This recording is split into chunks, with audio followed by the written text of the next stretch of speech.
જે આપણા ચરણમાં કોટી કોટી દંડવત પ્રણામ। वैष्णव आचार्य 101 वजुस्सव बाबा श्री गोस्वामी 108 योगेश कुमार महोदय माहितीना लालन छो। आप श्री मुंबई गोकुल में बिराजो छो। आपनु संस्कृत भाषा में अद्भुत प्रभुतत्व धरावो छो। आप श्री जुदा जुदा शास्त्रों अभ्यास नियमित करता रहो छो। आप श्री मुंबई यूनिवर्सिटी में MBA ની ડિગ્રી મેળવી છે। આપના વ્રતનામું દ્વારા અને અનેક શિબિરો દ્વારા વૈષ્ણવોને ભાવ પોષણ આપી રહ્યા છો અને વૈષ્ણવોને સાચા માર્ગ દોરી રહ્યા છો। આપ સૌને વૈષ્ણવ વતીને આપનું વચનામૃતમાં આપનું કૃતાર્થ શ્રી વલ્લભા दी सकी जय। जय आप श्री बहुत सुंदर देखो છો આજે।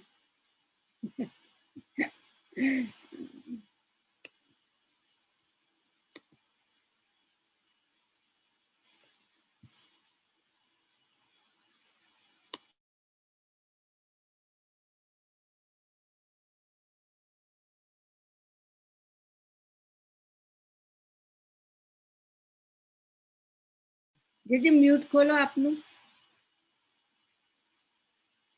अवाज नहीं। मैं आपने को हाँ मैं आपने कोर्स કર્યા છે वो જોતા નીકળી ગઈ। हाँ जे सॉरी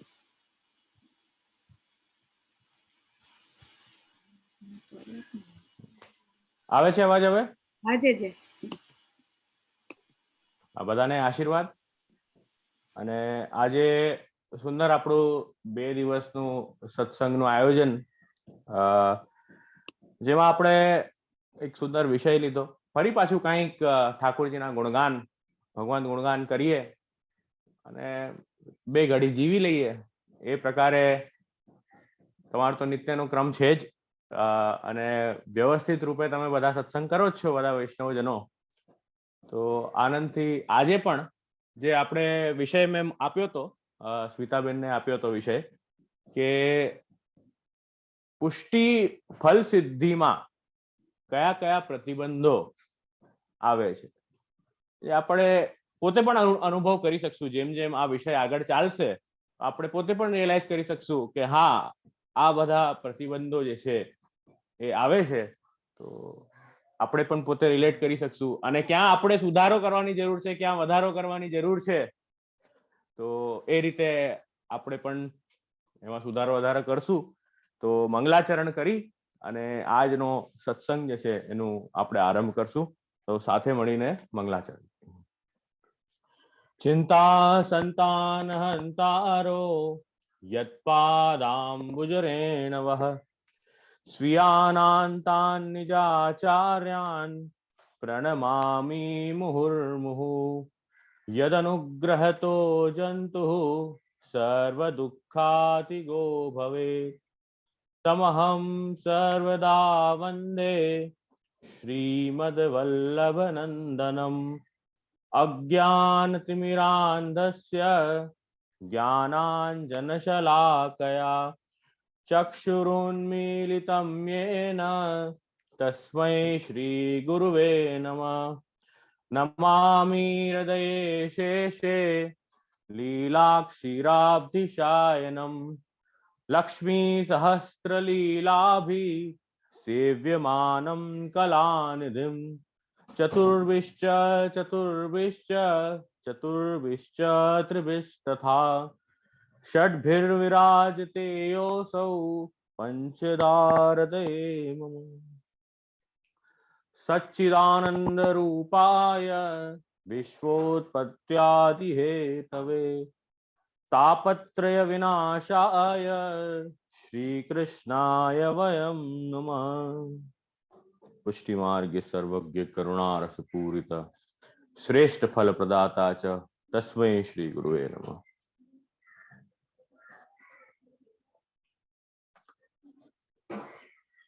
तो આજે અહીંયા ઇન્ડિયામાં એકાદશીનો સુંદર દિવસ જે પુત્રદા એકાદશી, તો અમારે 2 પેરેલલ અહીં ઝૂમ ચાલી રહ્યા છે કે એક અમેરિકાના વૈષ્ણવો લાભ લઈ રહ્યા છે, એક અહીંયા ઇન્ડિયાના વૈષ્ણવો બધા જોડાયા છે. તો ઇન્ડિયામાં જે પણ વૈષ્ણવો સાંભળતા હોય અને અમેરિકામાં આવતીકાલે જે છે એ એકાદશી છે, તો પુત્રદા એકાદશી વ્રત જે આજે છે, તો એનું શું અર્થ? સૌથી પહેલા તો એકાદશી એ સર્વે વ્રતોમાં શ્રેષ્ઠ વ્રત કોઈ હોય વિષ્ણુ વ્રત, તો એ એકાદશી વ્રત. એમાં દર એકાદશીનું કાંઈક ના કાંઈક મહાત્મ્ય જે છે એ રહેલું હોય છે. તો અવશ્ય જ વૈષ્ણવોએ એકાદશી વ્રત તો અચૂક કરવું જ જોઈએ, કેમ કે એ ઠાકુરજીને બહુ પ્રિય છે, વ્રતોમાં શ્રેષ્ઠ છે, અને ઠાકુરજીને જે એકાદશી વ્રત કરે છે એ જલ્દી પામી શકે. તો આજે પુત્રદા એકાદશી છે, એટલે કહેવાનો તાત્પર્ય છે કે આજનો જે વ્રત છે એ વ્રત કરવાથી એ ભગવદ સેવા ઉપયોગી સંતતિ થાય છે. ભગવદ સેવા ઉપયોગી સંતતિ આજના દિવસે વ્રત કરવાથી થાય છે. તો વૈષ્ણવને તો એ જ જોઈએ કે એનો જે પરિવાર છે એ સેવા અનુકૂળ, એનો જે પરિવાર વૈષ્ણવનો જે છે એ સેવા અનુકૂળ હોય અને બધા ક્રિયાકલાપોમાં ભગવત સેવા ઉપયોગી થાય, એવો એને સંતતિ પ્રાપ્ત થાય. જેમ તમે કુંભનદાસજીની વાર્તા વિચારો. કુંભનદાસજીએ શ્રીનાથજી રોજ કુંભનદાસજી સાથે નિત્ય જે છે એ આનંદથી એ રમવા પધારતા, એ ચર્ચા કરવા પધારતા, એ વાતો કરતા, એ બધું કાર્ય આનંદથી કરતા. તો એ બધા કાર્યો જે છે એ કુંભનદાસજી એ આનંદથી કરતા. તો હવે એક દિવસ શ્રીનાથજીથી કુંભનદાસજી એમ કીધું કે મને એક પુત્ર, એક એવી સંતતિ જોઈએ જે ભગવદીય હોય. તો શ્રીનાથજી કીધું, અરે હું તારા સાથે રોજ રમવા આવું છું, હું તારા સાથે રોજ રમું છું, હું તારા સાથે નિત્ય વાત કરું છું, તો તને હવે કોની જરૂર?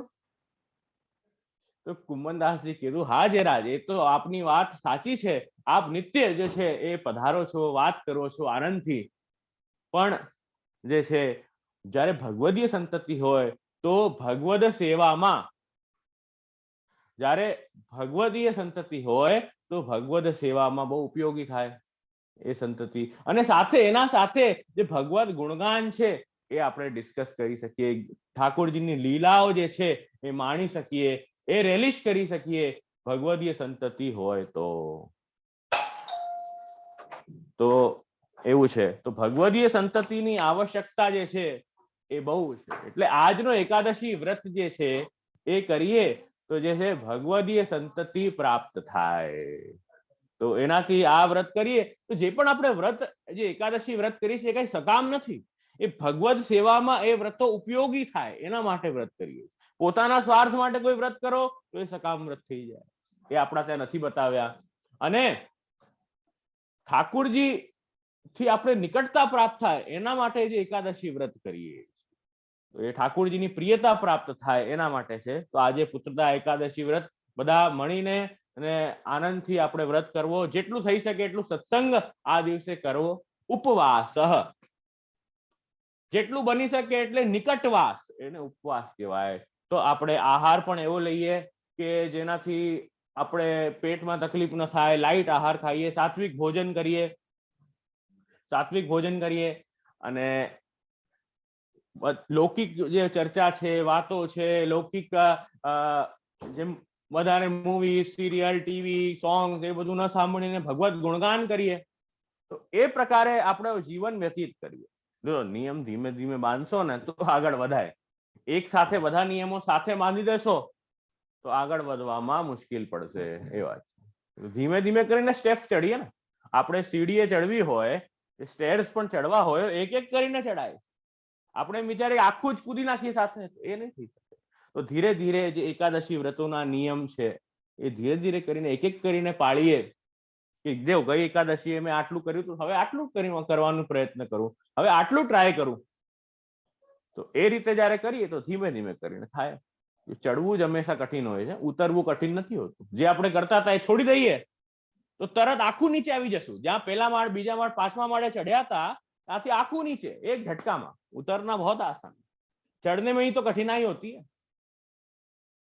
તો ધીમે ધીમે કરીને એક એક સ્ટેપ કરીને પણ આપણે ચડીએ આનંદથી, તો એમાં પ્રસન્નતા પ્રાપ્ત થશે, પ્રભુ પ્રસન્નતા, આપણું જીવન જે છે એ સાર્થક થશે.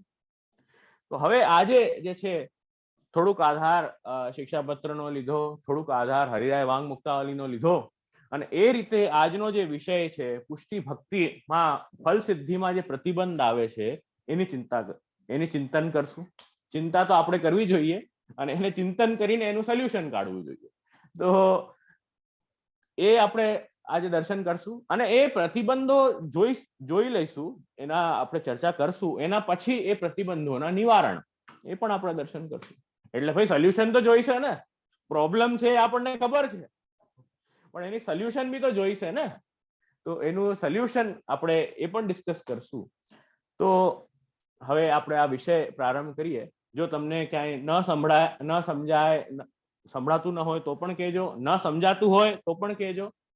થોડુંક આપણે ટાઈમ આપશું, કેમ કે આમાં જો આપણે આજે જે ચર્ચા કરશું એ પ્રતિબંધ 40 બાધક જે જીવને આવે છે એના પર આપણે થોડું ચર્ચા કરશું કે ભક્તિ માર્ગમાં ચાલવા માટે 40 બાધક જે છે એ ભક્તિ માર્ગીય પથિકને આવે છે.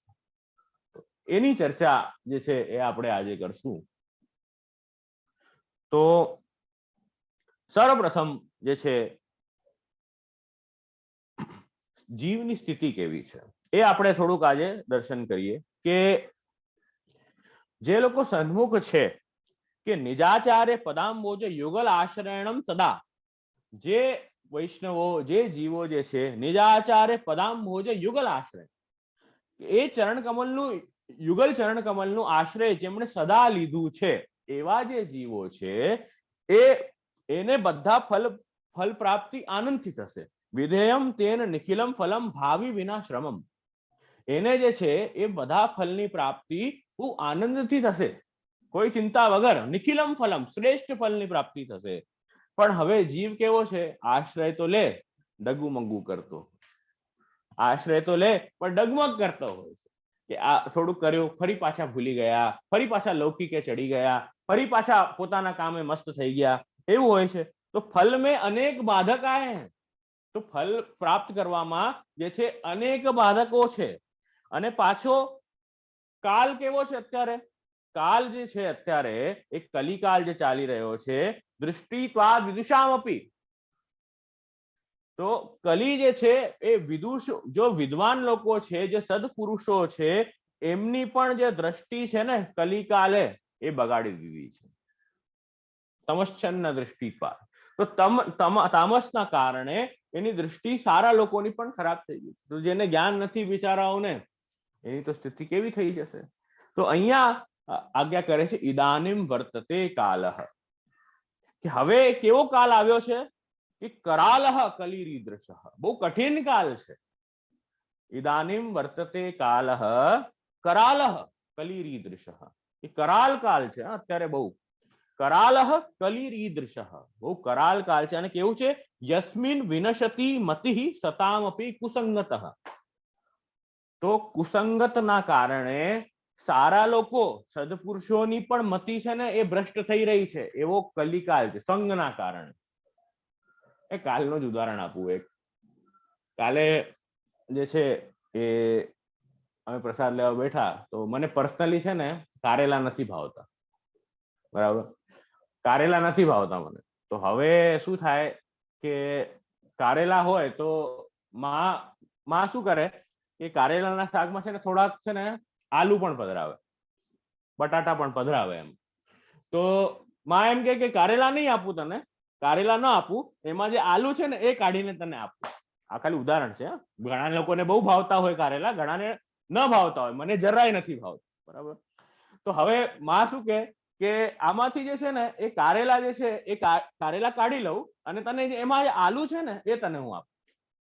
તો મેં લીધા, આલુ લીધા મેં, હે પછી મેં એનો સ્વાદ લીધો, આલુનો જે છે એ સ્વાદ લીધો, એમાં પણ કારેલાની કડવાશ આવી.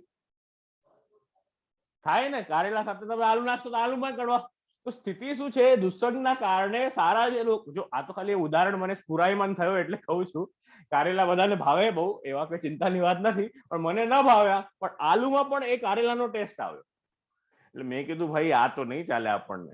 તો આનાથી મને એમ એક્ઝામ્પલ એમ યાદ આવ્યો કે યસ્મિન વિનશતિ મતિ જે છે સતામ અપી કુસંગત, કે જેવી રીતે દુસ્સંગના કારણે દુસ્સંગ સાથે જે સારા લોકો પણ રહે ને તો એમની પણ બુદ્ધિ છે ને પરિવર્તિત થઈ જાય, એમાં પણ કડવાશ આવી જાય.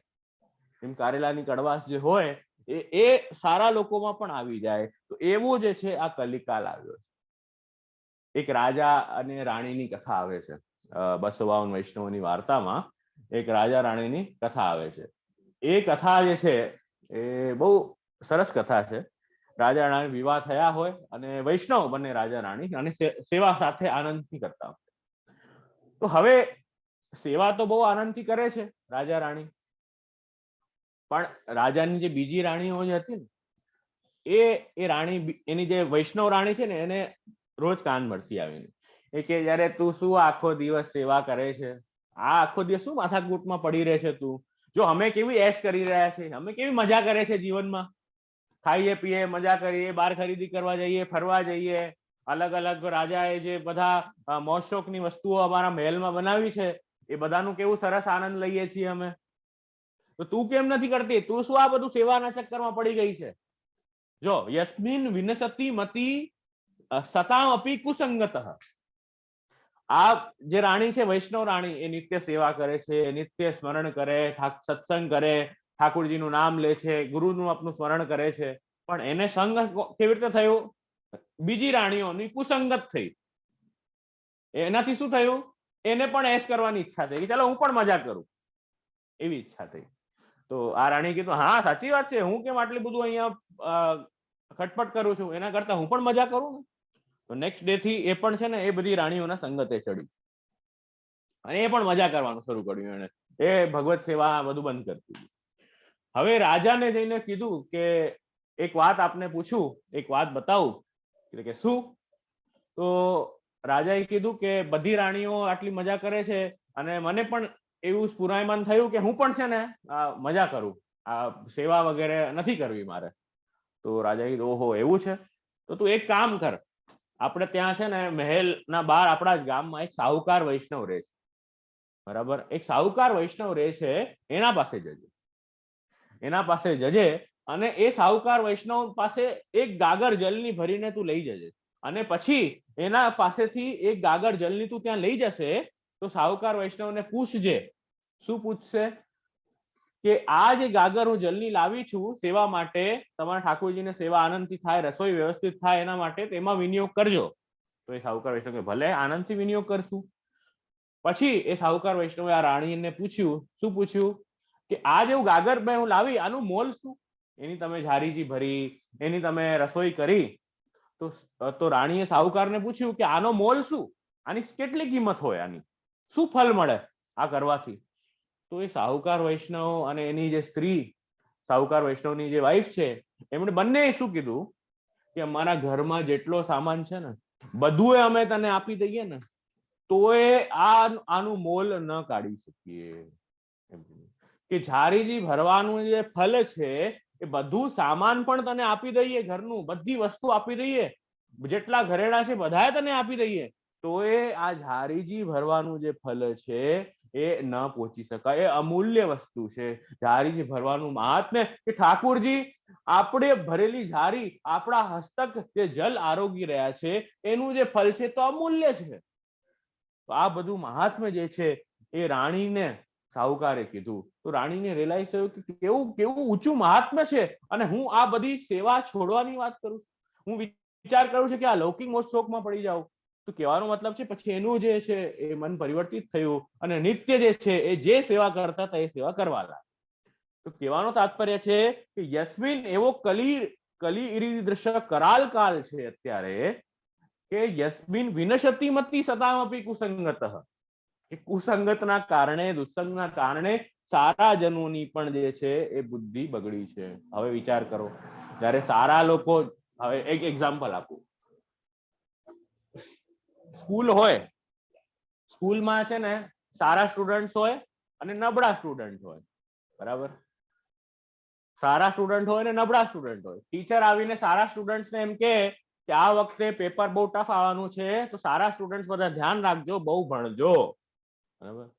તો એમાં જે નબળા સ્ટુડન્ટ હોય તો એ લોકોએ શું કરવાનું, એનું મતલબ શું કાઢવાનું કે જ્યારે સારા સ્ટુડન્ટને પણ બહુ ભણવાની જરૂર છે તો નબળાને કેટલી મહેનત કરવી પડશે, છે કે નહીં? તો એ સ્થિતિ છે કે સતામપી, જ્યારે સદપુરુષોની પણ જ્યારે મતિ જે છે એ ભ્રષ્ટ થઈ રહી છે કુસંગતના કારણે, તો વિચાર કરો જેને જ્ઞાન નથી, જે લોકમાં પડેલા છે સતત, એની શું સ્થિતિ થશે? એને તો હજી જે છે એ સદકાર્ય સદપુરુષોનું સંગ, ઠાકોરજીના ગુણગાન વધારે કરવા પડશે. તો આ છે, એટલે આ કાલ જે છે એ કરાલ કાલ છે, તો એનું આપણે ધ્યાન રાખવું, મનમાં રાખવું, અને જે છે આ કાલ પ્રવાહમાં ન જઈએ એના માટે આપણે નિત્ય જે છે એ સત્સંગ, ગુણગાન, વૈષ્ણવનું સંગ, ગુરુજનોનું સંગ એ અવશ્ય કરતા રહેવું જોઈએ. હવે જે છે આપણે આ કરાલ કલિકાલમાં કયા કયા બાધક જે છે, પ્રતિબંધ કયા કયા છે જે વૈષ્ણવને નડે છે, બરાબર? એ કયા કયા પ્રતિબંધ વૈષ્ણવને નડે છે એનું આપણે જે છે એ દર્શન કરશું. તો એ પછી એનું સોલ્યુશન પણ આપણે જ કાઢવાનું, કયા પ્રતિબંધ અને એનું વિસાવીસ એનું શું સોલ્યુશન છે એ આપણે કાઢવાનું, બરાબર? તો હવે જે છે પહેલો જે પ્રતિબંધ છે, પહેલો જે પ્રતિબંધ આવી રહ્યો છે એ શું છે? તો અહીંયા આજ્ઞા કરે શ્રી હૃદયજી કે ધનમ. પહેલો પ્રતિબંધ જે છે એ શું છે? ધન. એ પહેલો પ્રતિબંધ છે. સૌથી પહેલા વૈષ્ણવ આપણે જાણીએ કે ધન જે છે, જો ધન સૌથી આવશ્યક વસ્તુ છે જેનાથી આપણા જીવનના બધા ક્રિયાકલાપ ચાલે, બરાબર? પણ જ્યારે આપણે વિચારીએ કે જ્યારે ધન જીવ પાસે આવે છે તો સૌથી પહેલું વસ્તુ શું થાય છે? ધનથી મદ આવે છે. ધનથી મદ આવે છે. તો ધન મદ में જીવ આંધળો થઈ જાય છે. ધન મદમાં જીવ આંધળો થઈ જાય છે. કાહુ કો ગિનત નહીં હૈ, એ સ્થિતિ થઈ જાય. જો ધન બહુ જરૂરી છે, ધનથી આપણે ભગવત સેવા આનંદથી કરી શકીએ, ગુરુ સેવા કરી શકીએ, વૈષ્ણવોની સેવા આનંદથી કરી શકીએ, ઠાકોરજીની સેવા કરી શકીએ, બધું કરી શકીએ આનંદથી. પણ એ જ્યારે ધન જે છે એ એનું આપણે આ ડાયરેક્શનમાં વિનિયોગ ન કરીને ખાલી પોતાના સ્વાર્થમાં જ્યારે એનું વાપરવાનું શરૂ કરીએ તો એનાથી ધન મદ આવે. તો ધન મદ આવવાના કારણે કાહુ કો ગિનત નહીં. ધન જો છે ને બે પ્રકારનું હોય. એક ધન જે હોય ને દૈવી, બે પ્રકારનું ધન હોય, દૈવી ધન અને આસુરી ધન, બરાબર? સન્માર્ગ ઉપાર્જિત જે દ્રવ્ય છે એ દૈવી દ્રવ્ય કહેવાય, જે ભગવત સેવા ઉપયોગી હોય. એટલે શાસ્ત્રમાં કઈ છે કે આ વૃત્તિ કરો અને એનાથી ધન પૈસા તમે કમાવી શકો, જે બતાવ્યું છે કે આનાથી પૈસા કમાવી શકો. અને અમુક વસ્તુ ના પાડી છે, નિષેધ કરવામાં આવી છે કે આનો ધંધો કરીને જે છે એ પૈસા ન કમાવાય. જેમ જે બિઝનેસમાં કોઈની હિંસા થતી હોય, બરાબર, એ પુષ્ટિમાર્ગી વૈષ્ણવે એનાથી કોસો દૂર રહેવું. જે હિંસા થતી હોય, જેમ નોનવેજ ઇત્યાદિ જે સેલ કરતા હોય, માછી મારવાના બધા નેટ્સ નો ધંધો હોય, એ બધા પ્રકાર હિંસા વાળા જે પણ ધંધા હોય જેનાથી કોઈનું અહિત થતું હોય, એ બધા કોઈ પણ જે છે એ બિઝનેસ જે છે એ એક વૈષ્ણવે તો ન કરવો. જીવ માત્ર પર દયા રાખવી, સૌથી પહેલો સિદ્ધાંત જે છે એ આ છે કે જીવ માત્ર પર દયા રાખવી, અને કોઈ જીવને હાનિ થતી હોય એવું કોઈ પણ કામ એ કરવું નહીં. તો એ અસન્માર્ગ ઉપાર્જિત જે દ્રવ્ય છે એ આસુરી દ્રવ્ય છે, એનું પ્રભુ જે છે એ અંગીકાર નથી કરતા. એ તો યા તો ચોરાઈ જાય, એ યા તો ખર્ચો જબરદસ્તી થઈ જાય, મેડિકલમાં ખર્ચો થઈ જાય, એ જે દ્રવ્ય છે એનું કંઈક ભગવત સેવા અતિરિક્ત જ ઉપયોગ થાય. અને સારો દ્રવ્ય સન્માર્ગ ઉપાર્જિત દૈવી દ્રવ્ય છે એ સેવા ઉપયોગી હોય. આ બે પ્રકારના દ્રવ્ય. હવે જે અર્થ છે એટલે ધન જે છે, અર્થ સાથે જે છે એ 15 અનર્થ જોડાયેલા છે, બરાબર? એટલે એને બાધક બતાવ્યો. બાધક બતાવવાનું કારણ, જો બધી વસ્તુ એક સારો રસ્તો હોય, એક ખરાબ રસ્તો હોય. જ્યારે એ ખોટા રસ્તે ચડીએ તો એ બાધક થાય, સારા રસ્તે ચડીએ તો એ સાધક થાય, બરાબર? અર્થ સાથે જે છે એ 15 અનર્થ જે છે એ ભાગવતજીના એકાદશ સ્કંદમાં ગણાવેલા છે, ભિક્ષુ ગીતામાં. એ 15 અનર્થ કયા? તો હું તમને બતાવું કે भागवत जी में एकादश स्कंद में आज्ञा करी कि धन कमाने में, कमा लेने पर, उसको बड़ा रखने पर एवं खर्च करने में तथा उसको नाश और उपभोग करने में निरंतर परिश्रम होता है। कमावामा, खर्चो करवामा, एने वापरवामा निरंतर परिश्रम, एने स्टोर करवामा भय ने चिंता, आ बधु धन साथे आवे तो ए बधी वस्तुनु माणसे सामनो करवो पड़े। हवे आ तो करे माणस, पछी एना साथे हजी 15 अनर्थ जोड़ायेला। तो ए अनर्थ कया? तो अहिया भागवत जी में आप आज्ञा करे छे के सौथी पहलो जो अनर्थ जोड़ायेलो छे ए चोरी, धन चोराई जाए। बीजो हिंसा, धन ना कारणे मारकाट थाय, मारामारी थाय, झगड़ा थाय, झूठ बोलना, दंभ, खोटू बोलवू पड़े, दंभ करवू पड़े, ढोंग करवू पड़े। अनिश्चित इच्छाओ थाय तो बराबर, पर निश्चित इच्छाओ थाय, धन आवे ने माणस पासे પછી જે વસ્તુની ના પાડી હોય ને એ વસ્તુ કામ પેલા કરે માણસ। શાસ્ત્રમાં જે વસ્તુની ના પાડી હોય કે આ કાર્યવાહી નહીં કરતો એ કામ પેલા કરવા દોડે। તો નિષિદ્ધ ઈચ્છાઓ જે છે એક નિષિદ્ધ કામ એ થાય। ધન વધારે આવે તો ક્રોધ થાય, ગર્વ થાય, અહંકાર વધે, ભેદ બુદ્ધિ આવે, વેર, અવિશ્વાસ, સ્પર્ધાનો ભાવ, જુઆ, શરાબ, આ બધું જે છે ધન આવવાથી એ થાય છે। એટલે આ 15 અનર્થ જે છે એ ગણાવ્યા છે અને આજ્ઞા કરી કે ધન એવી વસ્તુ છે કે ભાઈ, બંधु, स्त्री, पुत्र, माता, पिता, सगे संबंधी जो स्नेह बंधन से बंधकर बिल्कुल एक हुए रहते हैं, कि स्नेह संबंध से बंधकर बहु प्रेमथी जे एक थया होय एवा ज एक थई गया होय ने ए बधा माता, पिता, स्त्री, पुत्र ए बधा एक थता होय, सब के सब आ कोड़ियों ना कारणे, आ धन ना कारणे जे छे इतने ज्यादा झगड़ने लगते हैं और इतने फट जाते हैं कि तुरंत एक दूसरे के शत्रु बन जाते हैं। तो आ धन साथे अनर्थ जोड़ायेला छे तो एनु पण आपणे ध्यान, एटले बाधक जे छे पेलो बाधक जे बताव्युं ने ए बताव्युं धन। एटले श्री वल्लभ जे छे शुं आज्ञा करे छे? धनम सर्वात्मना त्याज्यम। धन केवो छे? त्यागवा लायक छे। कयो धन? आसुरी धन, जेनाथी लौकिकमां वधारे पड़ातुं होय, निषिद्ध वस्तुओनो उपभोग करवानी वधारे इच्छा थती होय અને જેનાથી સંસારમાં વધારે પડાતું હોય એ પ્રકારનું જે ધન છે એ ધનમ સર્વાત્મના ત્યાજ્યમ। હવે બધાને ખબર છે કે ત્યાગ તો કરી શકાતું છે નહીં। સચેત ત્યક્તુમ ન શક્યતે। એ ત્યાગ તો જીવ કરી જ નહીં શકે ને। ખાલી આ બુક્સમાં લખેલી વાત સારી લાગે ને કે ધન તો બહુ ખરાબ, ધનને તો ત્યાગી દેવું જોઈએ, पर त्यागी कोण सके? एनाथी तो बधुं जीवनना क्रियाकलाप चालता होय। धनम सर्वात्मना त्याज्यम सचेत त्यक्तुम न शक्यते। तो शुं करवुं? एने त्यागी तो शक्य नहीं। कृष्णार्थ प्रयुंजीत कृष्ण अनर्थस्य वारकः। तो ए जे धन छे एने भगवान श्री कृष्ण माटे ज्यारे जीव उपयोग करशे, समर्पित ज्यारे जीव थशे, ए भगवानना चरण कमलमां ए द्रव्यनो ज्यारे उपभोग समर्पण करशे त्यारे जईने जे छे कृष्ण अनर्थस्य वारकः। तो जे अर्थ साथे जे अनर्थ बधा जोड़ायेला छे ए अनर्थोना वारक जे छे ए भगवान छे। आ पहेलुं बाधक धन जे छे ए पहेलुं बाधक। एटले निवेदन करी भगवत सेवा में धन कु लगावे, आ जरूरी छे। तो ए धन जे छे ए अनर्थकारी धन जे छे ने ए अर्थकारी थई गयुं। तो आपणे ए जाणવું। पहलो આપણે જોયું બાધક એ શું છે? ધન। બીજું બાધક શું છે? ગ્રહ।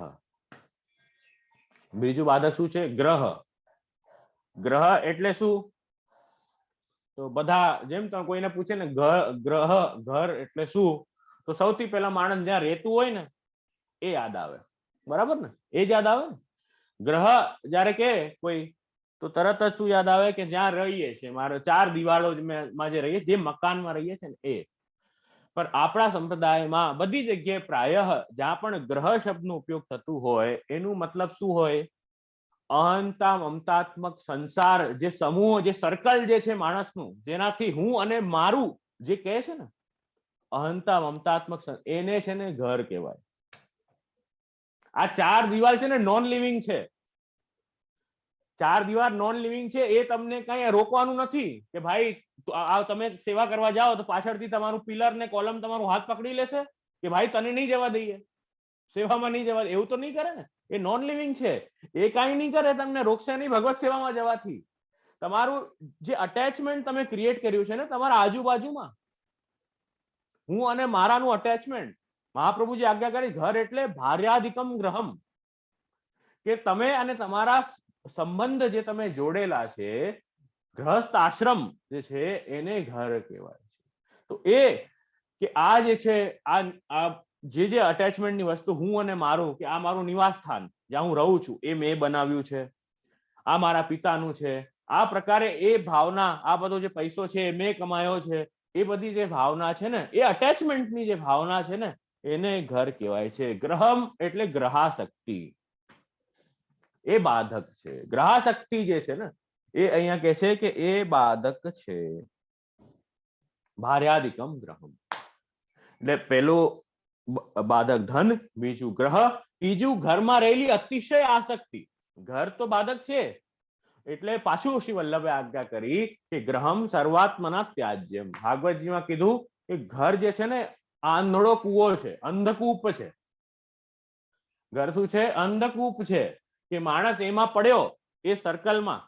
એ કેવું છે કે સર્કલ ઓફ વિશિયસ 99 નું જે સર્કલ છે, ખબર તમને આની થિયરી?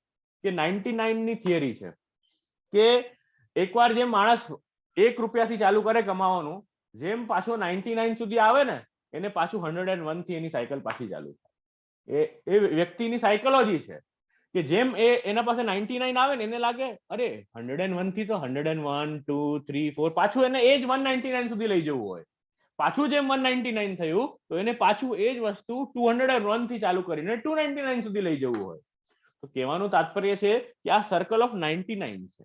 ઘર જે છે ને એ અંધકૂપ કીધું શાસ્ત્રોમાં. કેમ કીધું? કેમ કે એનાથી જીવ છે ને એ સંસાર આસક્તિ, ગ્રહાશક્તિ માંથી જીવ બહાર જ નથી આવી શકતો. એ સ્થિતિ એ જીવની છે. એટલે ગ્રહમ સર્વાત્મના ત્યાજ્યમ.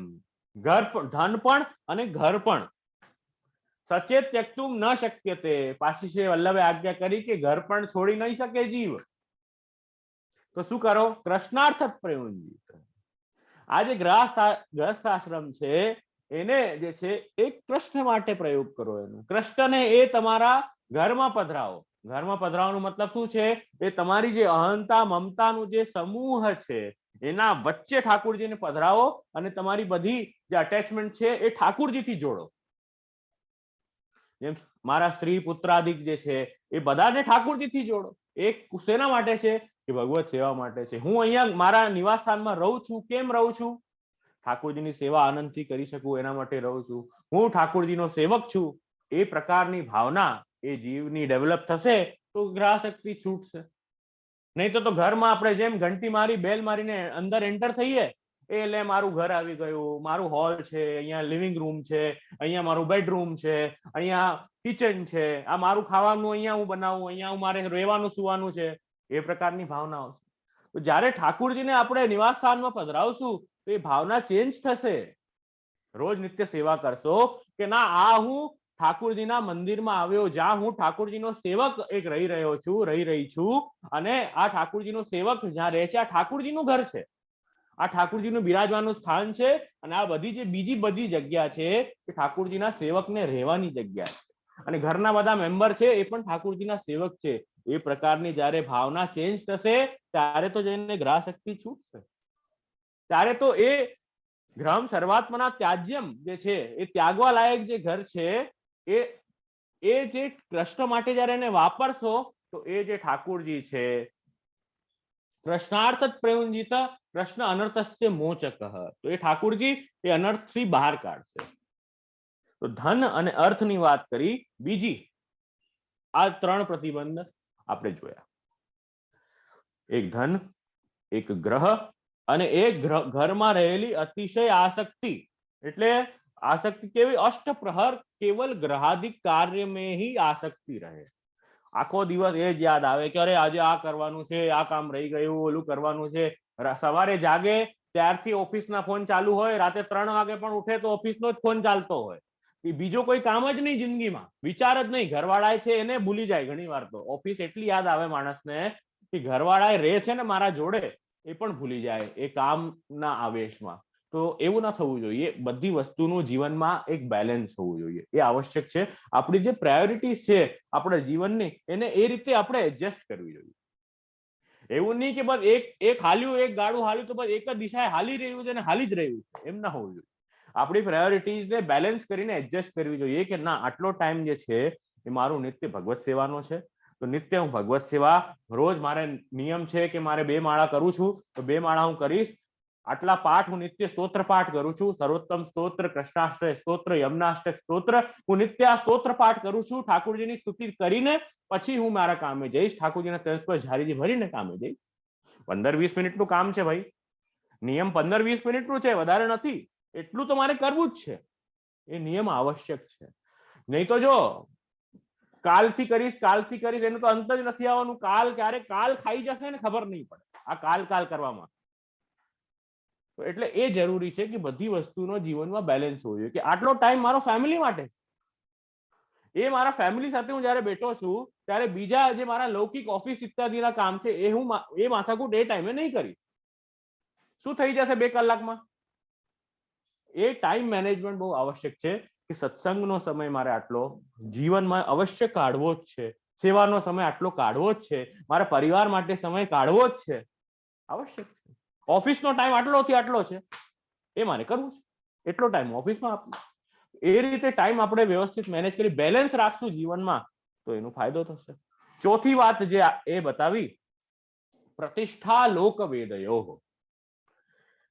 કે પ્રતિષ્ઠા એ બાધક, કે કેવલ જે છે એ ગામમાં મારી પ્રતિષ્ઠા વધે એના માટે જે છે સ્પર્ધાના ભાવથી, કોમ્પિટિશનના ભાવથી. શું કોમ્પિટિશન? કેવું કે વિવાહ ઇત્યાદિ ફંક્શન મોટા હોય તો એમાં જો એ ઓલા માણસે કર્યું ને મોટું ફંક્શન, તો એના કરતા મારે હજી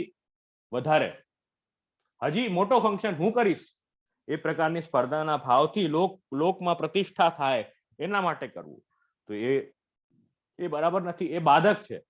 કેમ કે એનાથી આગળ નીકળવાના ચક્કરમાં તમારું બધું ધ્યાન એના પર કેન્દ્રિત થઈ ગયું, તો ઠાકોરજી તો ભૂલાઈ ગયા. તો લોકવેદ પ્રતિષ્ઠા એ બાધક છે. પછી વેદમાં બતાવેલા અમુક કર્મો જે છે એ જીવ કરે, પણ કર્મ કરે પણ એ પણ જો એને મોટો યજ્ઞ કર્યો તો મારે વધારે મોટો યજ્ઞ કરાવો, એને આ કામ કર્યું, એને મનોરથ મોટો કરાવ્યો, મારે એનાથી મોટો મનોરથ કરાવો. એટલે મનોરથ કરાવો બહુ સુંદર વાત છે, ઠાકોરજીની સેવા કરવી, ઠાકોરજીની સેવા માટે દ્રવ્ય આપવો, વૈષ્ણવની સેવા કરવી બહુ આનંદની વાત છે. પણ તમારી જેટલી અનુકૂળતા હોય એટલું અવશ્ય કરવું જોઈએ. પણ આ પ્રકારનો જે સ્પર્ધાનો, પ્રતિષ્ઠાનો ભાવ જે છે, પ્રતિષ્ઠા લોક વેદયો, એ પ્રકારની જે પ્રતિષ્ઠાનો જે ભાવ, સ્પર્ધાનો જે ભાવ છે એ બાધક છે, તો એ જીવે ન રાખવો જોઈએ. આ વાત આપણે અહીં જોઈ. બીજી વાત આ જોઈ. પછી છે કર્મ આદિ નિષ્ઠા. 5મી જે વાત બતાવી રહ્યા છે અહીંયા, એ આજ્ઞા કરે છે. 5મી વાત છે કર્મ આદિ નિષ્ઠા, કે કર્મમાં નિષ્ઠા. ધન ગ્રહ ગ્રહાશક્તિ પ્રતિષ્ઠા લોકવેદયો, અને 5મી જે છે એ કર્મ આદિ નિષ્ઠા, એ પણ બાધક છે. આપણે જે પણ કઈ કર્મ કરીએ છીએ, શ્રાદ્ધ કર્મ કરીએ, વ્રત કરીએ, અલગ અલગ નિયમ લઈએ, એ બધું આપણે કરીએ છીએ, એ કર્મ આપણું ઉદ્ધાર કરશે એ ભાવથી નહીં. એ શાસ્ત્રમાં બતાવ્યું જીવ એ શ્રાદ્ધ કર્મ કરવો જોઈએ તો શ્રાદ્ધ કરીએ છીએ. જેમ બ્રાહ્મણોને સંધ્યા ઇત્યાદિ બતાવ્યું હોય, બરાબર, એ શાસ્ત્ર નિત્ય કર્મ છે. અમુક કર્મ, જો કર્મ અલગ અલગ પ્રકારના હોય, નિત્ય કર્મ હોય, નૈમિત્તિક કર્મ હોય અને કામ્ય કર્મ. નિત્ય કર્મ હોય જે રોજ કરવાના હોય, નૈમિત્તિક કર્મ હોય એટલે ઓકેઝનલી એ કર્મ કરવાના, બરાબર. નિત્ય કર્મ અને નૈમિત્તિક કર્મ. અને કામ્ય કર્મ હોય આપણી ઈચ્છા પૂર્તિ માટે આપણે કોઈ કર્મ કરીએ, એ કામ્ય કર્મ હોય. તો આપણા ત્યાં આ 3 છે, એમાંથી જે કામ્ય કર્મ છે એ નિષેધ કરવામાં આવે છે, કે કામ્ય કર્મ જે છે એ પુષ્ટિ માર્ગીય વૈષ્ણવે કરવાની આવશ્યકતા નથી. હવે રહ્યું નિત્ય કર્મ અને નૈમિત્તિક કર્મ. તો નિત્ય કર્મ જે છે એ રોજ કરવાના કર્મ, જેમ સંધ્યા વંદન ઇત્યાદિ જે બ્રાહ્મણ કરે છે. નૈમિત્તિક કર્મ એટલે ઓકેઝનલી કરવાના કર્મ, જેમ લગ્ન ઇત્યાદિ હોય ઓકેઝનલી, તો એમાં અલગ અલગ કર્મ કરવાના હોય, કુલ દેવતા બેસાડવાના, ગણેશ સ્થાપન થાય, એ બધું થાય, એ નૈમિત્તિક કર્મ છે. એ કર્મ અંતર્ગત જે છે એ દેવી દેવતાઓનું પૂજન થાય છે. કર્મ અંતર્ગત એ ઠાકુરજીએ આજ્ઞા કરી છે કે એ કરવું અને બધાનું સન્માન કરવું, આ મારી પ્રસન્નતા છે. એ કર્મના એન્ડમાં આપણે બોલીએ, વૈષ્ણવો જે છે, વૈષ્ણવો એ બોલે, શું બોલે કે ગોપીજન વલ્લભ પ્રીત્યર્થમ. આ કર્મ જે છે એ ઠાકુરજી ના પ્રિયતા, ઠાકુરજીને પ્રસન્નતા માટે જે છે આ કરી રહ્યા છીએ. તો એ કર્મ નિષ્ઠા નથી, પણ ઠાકુરજીની આજ્ઞા છે એટલે અમે આ કર્મ કરીએ છીએ, એ મૂળ વાત છે. તો એ આવશ્યક છે. તો ગોપીજન વલ્લભ પ્રીત્યર્થમ એ ભાવથી એ જે કર્મ, ઠાકુરજીની આજ્ઞા ન કરીએ તો ઠાકુરજીની આજ્ઞાનું ઉલ્લંઘન થાય. ઠાકુરજી આજ્ઞા કરી છે એટલે આ કર્મ કરીએ છીએ. તો કર્મ નિષ્ઠા. અને છઠ્ઠું જે છે આજ્ઞા કરે છે, શું બાધક છે છઠ્ઠું બાધક? મનસઃ સ્વર્ગાદિ ફલકાંક્ષણમ. કે મનથી જે છે એવી ઈચ્છા કે મારા મર્યા પછી મને સારા લોક, જેમ સ્વર્ગ લોક છે એમાં જવા મળે, એમાં મને ભોગ વિલાસ ખૂબ મળે, એમાં મને બહુ લક્ઝરી, વધારે લક્ઝરી મળે, મને એ પ્રકારનો આનંદ મને પ્રાપ્ત થાય મર્યા પછી. તો મનમાં એવી ફલની આકાંક્ષા, સ્વર્ગ આદિ ફલની આકાંક્ષા, તો સ્વર્ગ લોકમાં જાય, અલગ અલગ પ્રકારના જે છે એ ભોગ વિલાસ કરીશ, એ પ્રકારની ભાવના જે છે એ બાધક. કેમ કે સ્વર્ગમાં જે છે ને એ તુચ્છ ફલ પ્રાપ્ત થાય. વિષયાનંદ, જો વિષયાનંદ, બ્રહ્માનંદ, સ્વરૂપાનંદ અને ભજનાનંદ, આનંદ પણ અલગ અલગ પ્રકારના છે ને. તો અહીંયા પૃથ્વી પર જે મોજશોખ છે ને એ વિષયાનંદનું આભાસ છે, વિષયાનંદનો એક છાંટો સમજી લો. વિષયોનું આનંદ જે આપણે લઈએ છીએ અહીંયા બધી વસ્તુઓમાંથી, અલગ અલગ નવી નવી વસ્તુઓ લાવીએ, નવા નવા શોપિંગ કરીને આવીએ, નવી વસ્તુ ઘરમાં લઈએ, વિષયોનો ઉપભોગ કરીએ. તો એ જે વિષયોનો ઉપભોગ કરીને જે આપણને મજા આવે છે, એ જે છે ને એ ખાલી એ ક્ષણિક છે. તો એ ક્ષણિક છે, એ પછી એક બે વાર એનું મજા લઈ. જેમ નવી ગાડી ઘરમાં આવે, એ નવી ગાડી જયારે ઘરમાં આવે ત્યારે શું થાય, પહેલી વાર, બીજી વાર, 5મી વાર, 10મી વાર ત્યારે બેસીએ ત્યારે મજા આવે, પછી એ જ ગાડી થોડી જૂની થઈ જાય, બરાબર, તો એવો આનંદ આવે છે પાછું બેસવામાં? એવો આનંદ નહીં આવે. એ ગાડી જયારે જૂની થઈ જાય ત્યારે ફર્સ્ટ ટાઈમ કેટલી મજા આવી હતી, એવી મજા નહીં આવે. કહેવાનો મતલબ છે વિષયાનંદ જે છે ને એ એક્ઝોસ્ટેબલ છે. એ ડિમિનિશિંગ માર્જિનલ યુટિલિટી, એ ઇકોનોમિક્સમાં એક પ્રિન્સિપલ આવે છે કે એ જે મજા છે ને એ ઘટતી જશે ધીમે ધીમે. તો એ જે વિષયાનંદ જે છે એ કેવો છે, એ ક્ષણિક છે. અને એ પણ અર્થ, આપણે દુનિયામાં જે વિષયાનંદ છે એ કેવો છે, એ સ્વર્ગમાં ઓરિજિનલ વિષયાનંદ છે, સ્વર્ગમાં છે. એનો ખાલી છાંટો જે છે અહીંયા પૃથ્વી પર છે.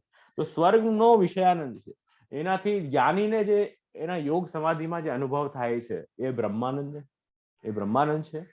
અને જે ભક્તિ માર્ગીય જે જીવ છે, જે વૈષ્ણવ છે, એને ઠાકુરજીના સેવામાં, ઠાકુરજીના ભજનમાં, ઠાકુરજીના ગુણગાનમાં, ઠાકુરજીના દર્શન કરીને એને એ જે આનંદ જે છે એ સ્વરૂપાનંદ અને ભજનાનંદ, સેવાનો આનંદ ભજનાનંદ છે. ઠાકુરજીને નિરખવાનો, નિહારવાનો આનંદ જે છે, દર્શન કરવાનો આનંદ જે છે એ સ્વરૂપાનંદ છે. તો એ આનંદ જે છે એ ઉત્તમ છે. આના સામે આ બંને આનંદ બહુ તુચ્છ છે, બહુ નાના છે. તો આપણને તો બહુ બધું વધારે મળવાનું છે. તો જીવે મનસઃ સ્વર્ગાદિ ફલકાંક્ષણમ, એ મનથી સ્વર્ગાદિ ફલોની જે ઈચ્છા છે, એ ઈચ્છા એ જે છે એ ઉત્તમ ફલ મળે છે ને, તમે નાના ફલની વાત કરો છો, એ ઉત્તમ ફલ મળવામાં બાધક થશે. એમ અહીંયા 6 બાધક જે છે હમણાં આજ્ઞા કરી, 6 બાધક થયા. કાંઈ પૂછવું છે કોઈને? થોડું સિમ્પ્લિફાય કરવાનું ટ્રાય તો કર્યું છે, પણ કંઈક પૂછવું હોય તો અવશ્ય પૂછજો. અહીંયા તમે યા તો મેસેજમાં નાખી શકો, યા પછી છેલ્લે તમે ઈચ્છા હોય તો છેલ્લે પૂછી લેજો. યા સંકોચ થતો હોય જેમ સ્મિતાબેન છે તો એમને તમે મેસેજ કરી દેજો, તો એ પૂછી લેશે. એમાં કઈ સંકોચની વાત નથી. આઈ એમ જસ્ટ ગિવિંગ ઓપ્શન્સ કે આવું એ થતું હોય તો આવું કરી શકો, એમ ડાયરેક્ટ પણ પૂછી શકો, મને આનંદ થશે. તો આપણે 6 બાધક જે છે એ આમાં આપણે દર્શન કર્યા. હવે સાતમું બાધક જે છે અહીંયા બતાવી રહ્યા છે લૌકિકે પરમા પ્રીતિ, કે લૌકિકમાં છે ને બહુ પ્રીતિ, लौकिके परमा प्रीति, एनु मतलब शू, जो देह संबंधी स्त्री पुत्र आदि हैं उनमें परम प्रीति। अने जे भक्ति मार्गनी बात करिए त्यारे आपड़ा महाप्रभुजी, गोसाईजी, यमुनाजी, गिरिराजजी एमनी बात करिए तो एमा जेम कहिए ने के जे वस्तु आपने बहु गमे ने, जेना आपणे बहु क्लोज रहीए एमा जे छे ने आपणुं हृदय छे ने बहु सॉफ्ट होय, बराबर। जे आपणा बहु निकट होय, जेनाथी आपणे बहु प्रेम करता होय एना माटे आपणुं हृदय जे छे ने बहु सॉफ्ट इमोशनल होय, अने जेना माटे આપણને બહુ ફીલ ન થતું હોય, આપણા જે નિકટ ના હોય, ક્લોઝ ના હોય, એના માટે આપણું હૃદય બહુ કડક હોય, હાર્ડ હોય, બરાબર। ફોર એક્ઝામ્પલ, આપણા કોઈ સગા સંબંધી, આપણો કોઈ આત્મીય હોય, એને કાંઈક તકલીફ પડી હોય તો આપણે કેટલા વિહ્વલ થઈ જઈએ, આપણે કેટલા ઊંચા નીચા થઈ જઈએ, કેમ કે આપણાથી ઇમોશનલી બહુ જોડાયેલો છે। અને જેમ કોઈ બાજુના લેનમાં રહેતો હોય કોઈ માણસ, જેમ કોઈ બાજુના લેનમાં રહેતો હોય, આપણા લેનના બાજુમાં, એને કાંઈક ત્યાં તકલીફ પડી હોય અને આપણને કોઈકથી ખબર પડે કે એ ત્યાં રહે છે, એને તકલીફ પડી છે, તો આપણે કે અચ્છા અચ્છા, બહુ બહુ બસ વાત પૂરી થઈ જશે, પછી એનું વિચારશું નહીં। એવી રીતે જે જીવ જે છે એ કેવો છે, લૌકિકમાં એટલો વધારે આસક્ત છે, લૌકિક સંગ વધારે કરવાના કારણે એનાથી શું છે કે એને લૌકિકે પરમા પ્રીતિ, એટલે લૌકિક જે વસ્તુ છે, સગા સંબંધી, સ્ત્રી પુત્રાદિ, એમાં બહુ ઇમોશનલ છે, બહુ વિવલ થઈ જાય છે। પણ અલૌકિકમાં જ્યાં ઠાकुरજી ભક્તિની વાત આવે, ગુરુની, વૈષ્ણવની જ્યારે વાત આવે તો એમાં બહુ કઠોર થઈ ગયો છે। આ બહુ બાધક છે જીવને, એવું ના હોવું જોઈએ। અને સાતમું, લૌકિકે પરમા પ્રીતિ, પરમ પ્રીતિ ખાલી કેવલ લૌકિકમાં હોવી એ બાધક છે। આગળ કહી રહ્યા છે આઠમામાં, કહી રહ્યા છે કે વિરુદ્ધ વિશેષણા, કે જીવ કેવો છે, બાધક શું છે કે વિરુદ્ધ વિશેષણા, વિરુદ્ધ વિષયોની ઈચ્છા। હવે વિરુદ્ધ એટલે શું, શાસ્ત્રમાં જે વસ્તુ કરવાની આજ્ઞા કરી છે કે જીવે આ કરવું જોઈએ એને ધર્મ કહેવાય, શાસ્ત્રમાં જે વસ્તુની ના પાડી છે, નિષેધ કર્યું છે, જે વસ્તુનું નિષેધ કર્યું છે કે જીવે આ ન કરવું એને અધર્મ કહેવાય।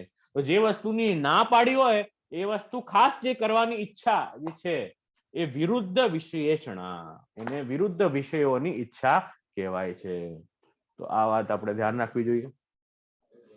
વિરુદ્ધ વિશેષણા તો એનો મતલબ શું કે ભક્તિ વિરુદ્ધ જે વિષયો છે, ભક્તિ વિરુદ્ધ વિષય એની ઈચ્છા જે છે એ ફલમાં બાધક। વિરુદ્ધ વિષય કયા, કે સૌથી પહેલા વિરુદ્ધ વિષય આપણે વિચારીએ, જે વસ્તુ ખાવાની ના પાડી, કે હિંસા કરેલી જે વસ્તુ હોય, જેમ નોનવેજ ખાવું સૌથી પહેલા, પછી વેજીટેરિયનમાં પણ અમુક વસ્તુઓનો નિષેધ છે, પણ આપણે સૌથી પહેલા અહીંયા નોનવેજ, જે વસ્તુ કોઈકને મારીને, કોઈકને હેરાન કરીને બનતી હોય કે એનો ઉપયોગ આપણે ન કરવો, એમ વિરુદ્ધ વિશેષણા, બરાબર, વિરુદ્ધ વિશેષણા છે, તો એ વસ્તુનો ઉપયોગ ન કરવો જોઈએ। બીજી વાત, બીજા વિરુદ્ધ વિષય કયા, કે જેમ મદિરા પાન ઇત્યાદિ છે, આલ્કોહોલ વગેરેનું કન્ઝમ્પશન, એનાથી જીવ પોતાનું સ્વરૂપ ભૂલી જાય છે, એ વિરુદ્ધ વિષય છે। કોઈકને મારવું ને એનું ભક્ષણ કરવું, કોઈકને હેરાન કરીને કોઈક વસ્તુ લઈ લેવી, એ પ્રકારે જે પણ છે વિરુદ્ધ વિશ્લેષણા છે, તો એનો એ પણ આપણા ભક્તિભાવમાં બાધક છે। હવે એક આજ્ઞા કરે છે અવિરુદ્ધે તથા શક્તિ, એટલે લૌકિકમાં પહેલામાં લૌકિકે પરમ પ્રીતિ જે આપણે લીધું ઉપર વિરુદ્ધ વિશ્લેષણા પહેલા, લૌકિકમાં બહુ પ્રેમ છે એ લીધું, એ હતું ચેતન માટે, ચેતન વસ્તુઓ, એક હોય જડ એટલે નોન લિવિંગ અને ચેતન એટલે લિવિંગ, બરાબર। તો આ પેલું જે હતું એ ચેતન માટે, સ્ત્રી પુત્રાદિક લિવિંગ થિંગ્સમાં જેને બહુ પ્રીતિ છે એવું। અને હવે આ જે છે અવિરુદ્ધે તથા શક્તિ, એનું મતલબ લૌકિકમાં અતિ આસક્તિ એ જડ વસ્તુઓ માટે, એટલે જડ વસ્તુઓ કઈ, એ ઘર, ગાડી ઇત્યાદિ જે જડ વસ્તુઓ છે એમાં પણ બહુ અટેચમેન્ટ। ઘણાને તો શું હોય, બિલ્ડિંગ ખરાબ થઈ ગઈ હોય ને અપાર્ટમેન્ટ ખરાબ થઈ ગયો હોય, બહુ બગડી ગયું હોય, તો એ છે ને લોકોને ત્યાં જ ના, અમારે તો અમે લીધું છે ને અપાર્ટમેન્ટ, તો અમને આનાને છોડીને નથી જવું. કેટલી આસક્તિ ભાઈ! અરે માથે પડશે તમારા, તમે નહીં છોડીને જાઓ તો ના, ત્યાં જ બેસશું, અમને બહુ ગમે છે. અમે પોતા અમારા પૈસાથી પહેલું ઘર લીધું, અમને બહુ ગમે. ઘણા લોકો ગાડીઓ ના કાઢે, 20 15 વર્ષ એ જ ખટારાને હલાવ્યા કરે. કેમ? બહુ અટેચમેન્ટ છે અમને આમાં. બોલો, એટલી બધી જડ વસ્તુઓમાં, નિર્જીવ વસ્તુમાં એટલી આસક્તિ, કે આટલી આસક્તિ ઠાકુરજીમાં કરી હોત ને તો આજે બેડો પાર થઈ ગયો હોત. બોલો, એ સ્થિતિ છે કે આવા નિર્જીવ ઘર, નિર્જીવ ગાડી, નિર્જીવ વસ્તુઓમાં એટલી આસક્તિ કે જડ અને ચેતન બંને આસક્તિ, કે અતિ આસક્તિ જે છે એ જીવને ભક્તિ માર્ગીય ફલમાં બાધક થાય છે. તો આ આપણે લખ્યું. અને પછી આગળની જે વાત કરી, 10મું જે બાધક છે એ શું આજ્ઞા કરે છે? વિષય ભોગ ભોજનમ. એટલે શું આજ્ઞા કરે છે? કે આપણે જે જમીએ, વિષય ભોગ ભોજનમ, તો એ કેવી રીતે? એ જે જમીએ ને એ કેવલ આપણા જીભ માટે જમીએ, કે આપણા બોડી માટે જમીએ. જ્યારે એવું થાય જીભ માટે અને કેવલ બોડી માટે જ્યારે આપણે જમીએ છીએ, તો એ બાધક છે. આપણો ભાવ શું હોવો જોઈએ? કે હું જે ભગવાનનો સેવક છું, ભગવાન મારા સ્વામી છે, ભગવાન મારા અંશી છે, હું ભગવાનનો અંશ છું, તો હું જે છે આ ખાઉં છું એ ઠાકોરજીનો મહાપ્રસાદ લઈ રહ્યો છું, ભગવત ઉચ્છિષ્ટ જે છે હું આ લઈ રહ્યો છું, એવા પ્રકારનું ભાવ હોય. કેવલ જીભ માટે, ટેસ્ટ માટે ખાઈએ છીએ અને બસ અમને ગમે છે એટલે એની ક્વોલિટી પણ અમે સારી બનાવીને એનું ખાઈએ છીએ, એ પ્રકારનો ભાવ ન હોવો જોઈએ જીવનો. એ પણ જે છે એવો ભાવ, એ પણ બાધક, ભક્તિ માર્ગીય ફલમાં એ પણ બાધક છે. એ આપણે સમજવું, જાણવું જોઈએ. તો આ 10 બાધક આપણે જોયા. આપણે કેટલા હજી જોવાના છે? 30 હજી જોવાના. 2 દિવસ છે, ચિંતા નહીં કરો. 10 થયા છે, 10 હજી થઈ જશે, કઈ વાંધો. તમને કઈ પૂછવું હોય સમજો ખાલી, તો તમને કઈ પૂછવું હોય તો અવશ્ય પૂછજો. શું કહો છો તમે? કઈ પૂછતા હતા ઈલાબેન? 9મું સમજો નહીં. અનમ્યુટ કરીને કહેશો તો સમજ પડશે. 9 થયા ને જે છે? 10 થયા ને? 10 થયા. ક્યાં લખ્યો તમે?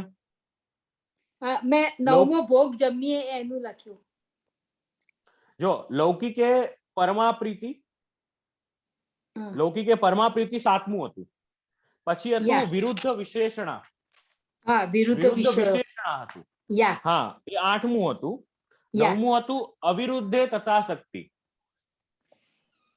એટલે લૌકિક થી જે અવિરુદ્ધ હોય એટલે લૌકિક વસ્તુ જ જે હોય, એટલે એ ખાલી શ્લોક બનાવવાનું થોડુંક સ્ટાઇલ. લૌકિક થી જે અવિરુદ્ધ એટલે લૌકિક હોય, લૌકિક હોય. એમાં આપણે ભેદ પાડ્યા જડ અને ચેતનના.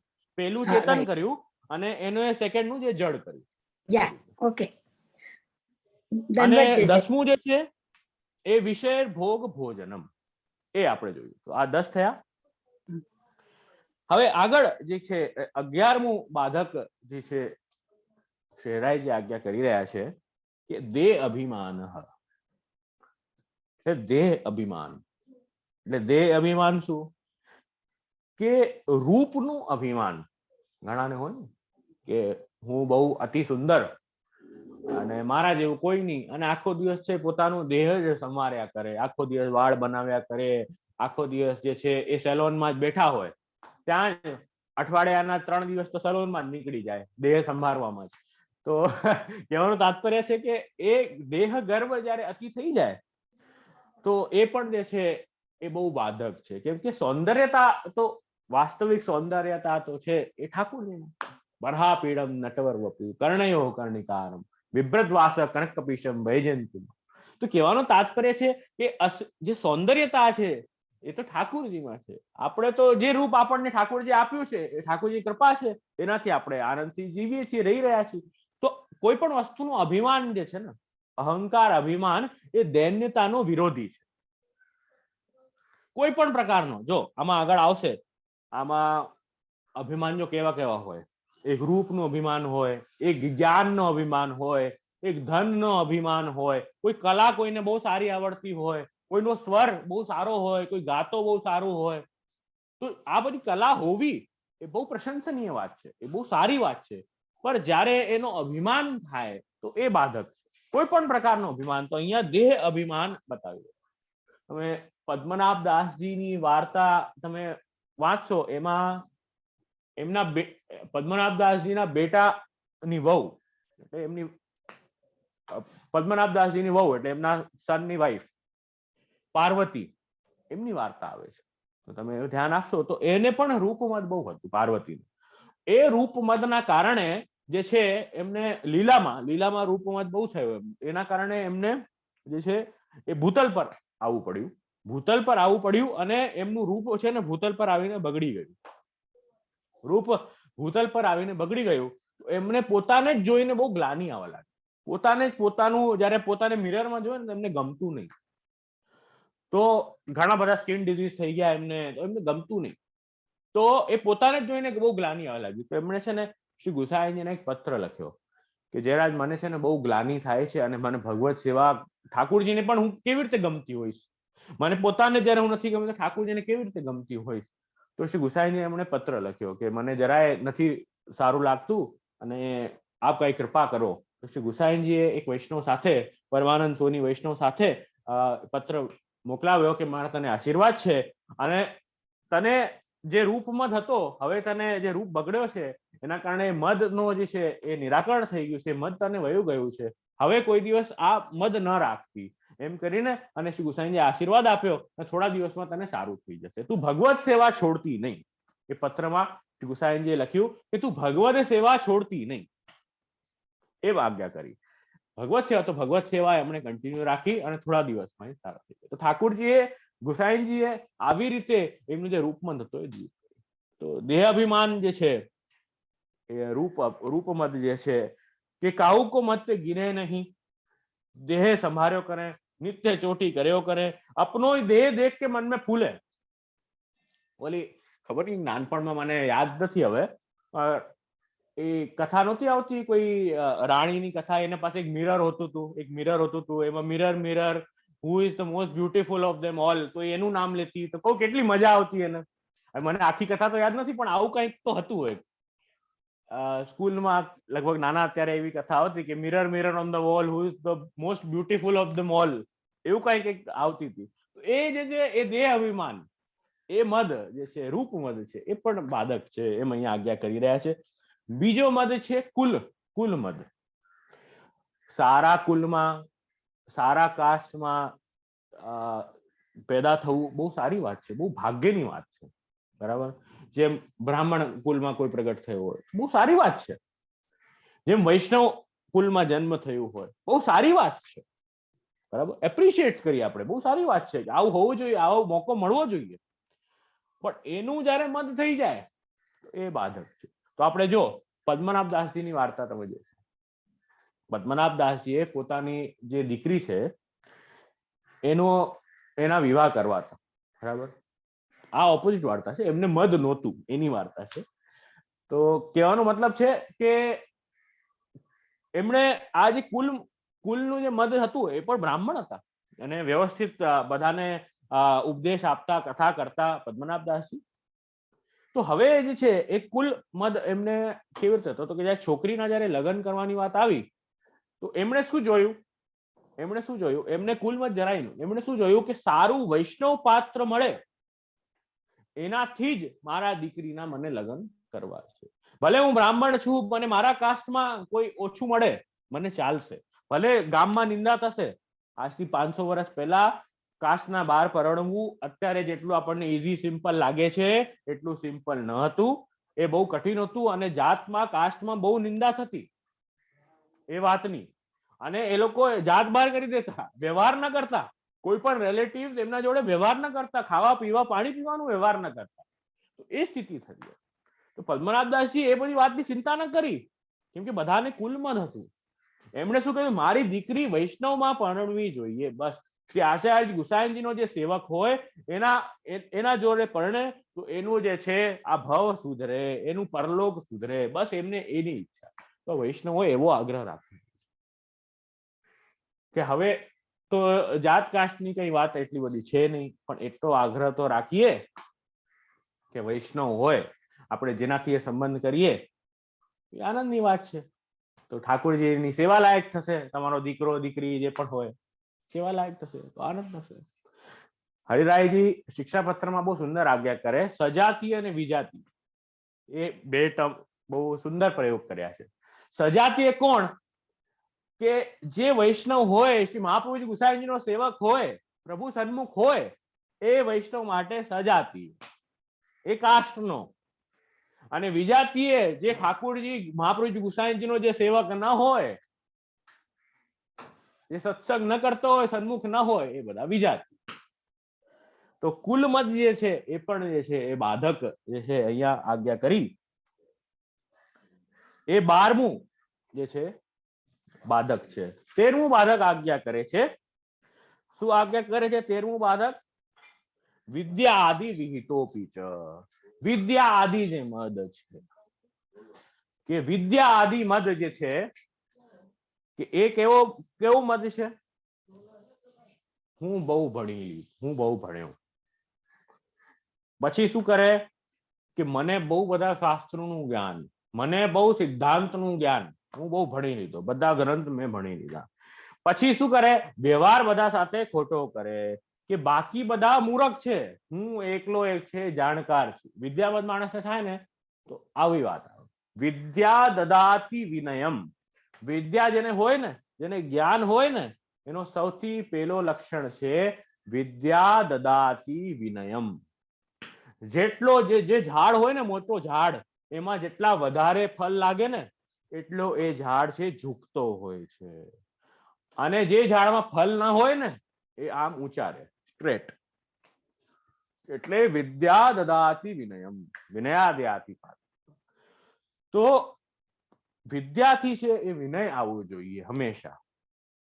વિનય નથી આવી રહ્યું, અહંકાર આવે છે, એવો ભાવ આવે છે કે ખાલી હું જ જાણું બાકી બધા મૂર્ખ, હું જ સિદ્ધાંત જાણું બાકી બધા અપસિદ્ધાંતી, એવા પ્રકારના જે અગર ભાવ આવી રહ્યા છે તો એ વિદ્યા જે છે ને પચી નહીં તમને, એ ડાયજેસ્ટ ન થઈ, એ ડાયજેસ્ટ ન થઈ, એની એસિડિટી થઈ ગઈ વિદ્યાની. તો એવું છે.